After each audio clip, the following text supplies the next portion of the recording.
So we're going to read Wonder Chapter 13, titled First Day Jitters.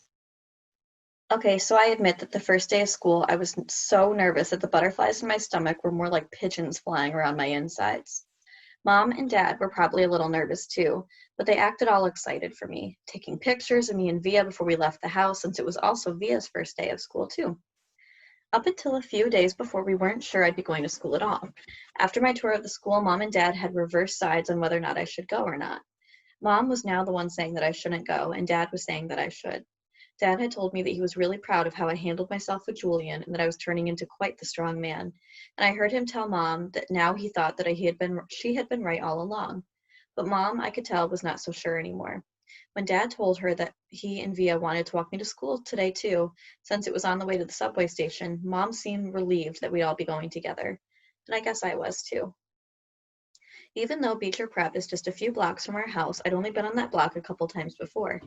In general, I try to avoid blocks where there are lots of kids roaming around. On our block, everyone knows me, and I know everyone. I know every brick and every tree trunk and every crack in the sidewalk. I know Miss Grimaldi, the lady who's always sitting by her window, the old guy who walks up and down the street whistling like a bird. I know the deli on the corner where Mom gets our bagels, and the waitresses at the coffee shop who all call me honey and give me lollipops whenever they see me. I love my neighborhood of North River Heights, which is why it was so strange to be walking down these blocks feeling like it was all new to me again suddenly.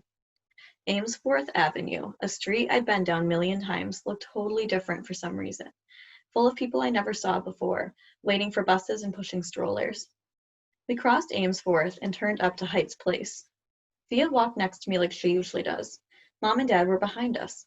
As soon as we turned the corner, we saw all the kids in front of the school.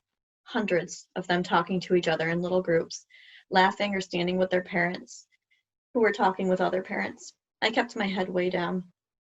Everyone's just as nervous as you are, said Via. Just remember that this is everybody's first day of school, okay? Mr. Tushman was greeting students and parents in front of the school entrance. I have to admit, so far, nothing bad happened. I didn't catch anyone staring or even noticing me. Only once did I look up to see some girls looking my way and whispering with their hands cupped over their mouths, but they looked away when they saw me notice them. We reached the entrance. Okay, this is it, big boy, said Dad, putting his hands on top of my shoulders.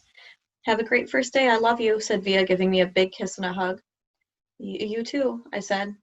I love you, Augie, said Dad, hugging me. Bye.